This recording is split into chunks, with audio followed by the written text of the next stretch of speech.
दोस्तों स्वागत है आपका एक नए वीडियो में। दोस्तों आज की इस वीडियो में हम लोग मॉडर्न हिस्ट्री से संबंधित काफ़ी महत्वपूर्ण प्रश्नों को डिस्कस करने वाले हैं। अगर आप किसी भी गवर्नमेंट एग्जाम की तैयारी कर रहे हैं तो वीडियो को अंत तक देखें। अगर वीडियो पसंद आती है तो वीडियो को लाइक जरूर करें। तो चलिए वीडियो को शुरू करते हैं। पहला प्रश्न है, दीपावली घोषणा के तहत भारतीयों को डोमिनियन स्टेट प्रदान करने के तथा गोलमेज सम्मेलन के आयोजन की बात कही गई थी। यह घोषणा किस गवर्नर जनरल ने की थी? तो लॉर्ड इरविन ने की थी। अगला प्रश्न है, किस व्यक्ति ने गांधी जी को नमक सत्याग्रह की तुलना नेपोलियन की एल्वा पेरिस यात्रा से की थी? तो सुभाष चंद्र बोस ने की थी। अगला प्रश्न है, किस उपलक्ष्य में अंग्रेजी सरकार ने महात्मा गांधी को कैसरे हिंद के सम्मान से अलंकृत किया था? तो विश्व युद्ध में ब्रिटिश सरकार की अभूतपूर्व सहायता करने के उपलक्ष्य में इनको कैसरे हिंद का उपाधि दिया गया था। अगला प्रश्न है, गांधी इरविन समझौते को भारतीय इतिहास में एक महत्वपूर्ण स्थान प्राप्त है। इस समझौते का अन्य किस नाम से जाना जाता है? तो दिल्ली समझौते के नाम से जाना जाता है। आपको नीचे कमेंट में बताना है कि दिल्ली समझौता किस सन में हुआ था। अगला प्रश्न है, किस विदेशी को कांग्रेस का 2 बार अध्यक्ष बनने का गौरव प्राप्त है? तो विलियम वेडरबर्न को प्राप्त है। अगला प्रश्न है, मोहम्मद अली जिन्ना को सर्वप्रथम किसने कायदे आजम यानी कि महान नेता की उपाधि का प्रयोग किया था? तो महात्मा गांधी ने किया था। अगला प्रश्न है, हेटली मंत्रिमंडल में 1946 में कैबिनेट मिशन की नियुक्ति इस मिशन का अध्यक्ष कौन था? तो उत्तर था सर जॉन पैथिक लॉरेंस थे। अगला है, किसने कहा था मैंने ब्रिटिश साम्राज्य का विघटन करने के लिए प्रधानमंत्री का पद ग्रहण नहीं किया? तो विंस्टन चर्चिल ने कहा था। अगला प्रश्न है, भारत का स्वाधीनता के समय महात्मा गांधी कांग्रेस के क्या थे? तो वह कांग्रेस के सदस्य नहीं थे। अगला है, बहादुर शाह द्वितीय को किसने गिरफ्तार किया था? तो हडसन ने गिरफ्तार किया था। अगला प्रश्न है, असहयोग आंदोलन के कार्यक्रम का अनुमोदन कांग्रेस के किस अधिवेशन में किया गया? तो कांग्रेस के नागपुर अधिवेशन 1920 में किया गया। अगला प्रश्न है, किस वर्ष भारत का विभाजन कर भारत और पाकिस्तान का निर्माण हुआ तथा ब्रिटिश सम्राट को भारत का सम्राट की उपाधि समाप्त कर दी गई? तो 1947 में समाप्त कर दी गई थी और भारत और पाकिस्तान 2 देश बनाए गए थे। अगला है, किन 2 लगातार वर्षों में कांग्रेस अधिवेशन के अध्यक्ष अंग्रेज थे? इनके नाम थे इसका उत्तर हो जाएगा जॉर्ज यूले इलाहाबाद अधिवेशन के, जो कि प्रथम अध्यक्ष थे, और सर विलियम बैडरबर्न बम्बई अधिवेशन के, जो कि द्वितीय अध्यक्ष थे। अगला प्रश्न है, शिमला का सन्यासी के नाम से विख्यात हैं? तो ये हयूम, और इनको हर्मिट ऑफ शिमला के नाम से भी जाना जाता है।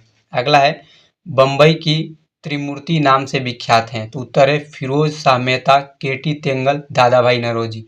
इन्हें त्रिमूर्ति के नाम से जाना जाता है। अगला है, रिक्रूटिंग सार्जेंट किसे कहा जाता है? तो महात्मा गांधी को रिक्रूटिंग सार्जेंट कहा जाता है। क्यों कहा जाता है? क्योंकि इन्होंने जो प्रथम विश्व युद्ध हुआ था उसमें अंग्रेजों का साथ देने के लिए कुछ भारतीयों को मनाया था। अगला प्रश्न है, मुसलमानों के असहयोग आंदोलन में भाग लेने का प्रमुख कारण बताया जाता है? तो उत्तर है खिलाफत आंदोलन में मिले सहयोग से।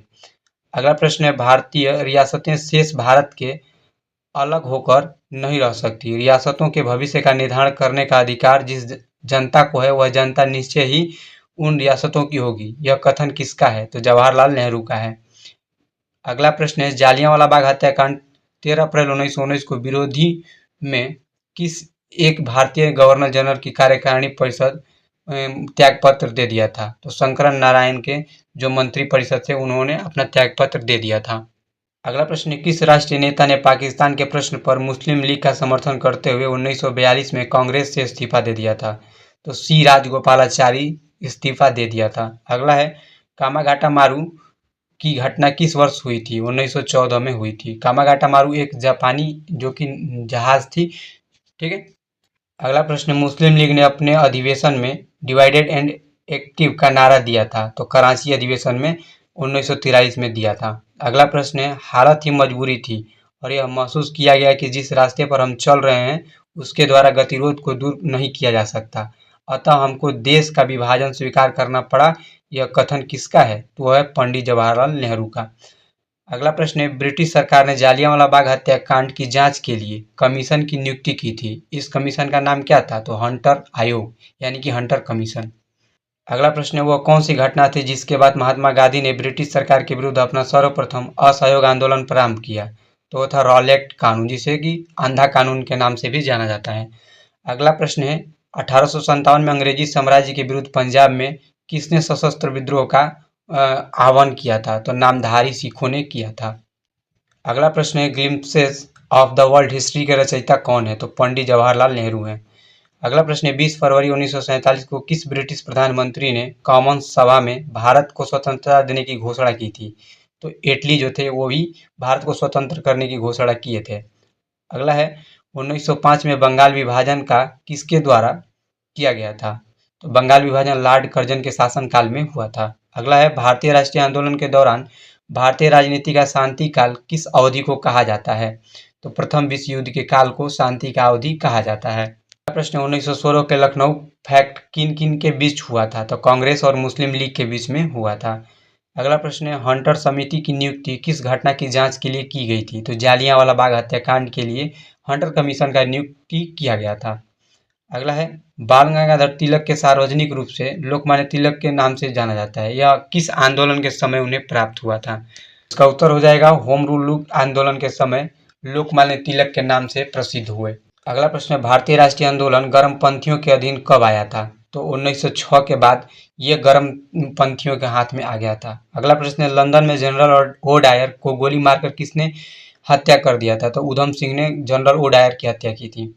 अगला है भारत छोड़ो आंदोलन प्रारंभ करने के पश्चात महात्मा गांधी को नजरबंद करके कहाँ रखा गया था? तो आगा खां पैलेस जो कि पुणे में है वहां पे रखा गया था। अगला प्रश्न है 1920 में महात्मा गांधी के द्वारा कांग्रेस अधिवेशन में संपूर्ण स्वराज को कांग्रेस का लक्ष्य बनाने का प्रस्ताव रखा गया था। यह अधिवेशन कहाँ हुआ था? तो अहमदाबाद में हुआ था। भारत विभाजन टालने का अंतिम अवसर किस घटना के पश्चात समाप्त हो गया? तो कैबिनेट मिशन 1946 के बाद भारत को विभाजित करने का जो प्रस्ताव था उसको टालना मतलब असंभव हो गया। अगला प्रश्न है गुरु राम सिंह आंदोलन अग्रणीय थे, तो कुक्का आंदोलन से संबंधित है कौन? गुरु राम सिंह।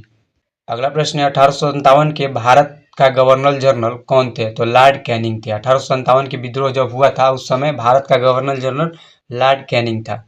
अगला प्रश्न है इलाहाबाद में आयोजित एक दरबार में लॉर्ड कैनिंग ने क्राउन की घोषणा पत्र पढ़कर सुनाया। इस घोषणा पत्र को कुछ इतिहासकारों ने किसकी संज्ञा दी थी? तो भारतीय स्वतंत्रता का मैग्ना कार्टा की संज्ञा दिया था। अगला है all India trade union Congress की स्थापना कब और कहाँ हुई? इसके सर्वप्रथम अधिवेशन की अध्यक्षता किसने की थी? तो ये हुआ था 1920 में बम्बई में लाला लाजपत राय ने इसकी अध्यक्षता की थी। अगला प्रश्न है भारत सरकार अधिनियम 1935 को अनेक ब्रेकों वाली परंतु इंजन रहित मशीन की संज्ञा किसने दी थी? तो जवाहरलाल नेहरू ने दी थी। अगला प्रश्न है भारत के अंतिम वायसराय एवं स्वतंत्र भारत के प्रथम गवर्नर जनरल कौन थे? तो वो थे लॉर्ड माउंटबेटन। इन्हीं के शासनकाल में भारत और पाकिस्तान का विभाजन हुआ था।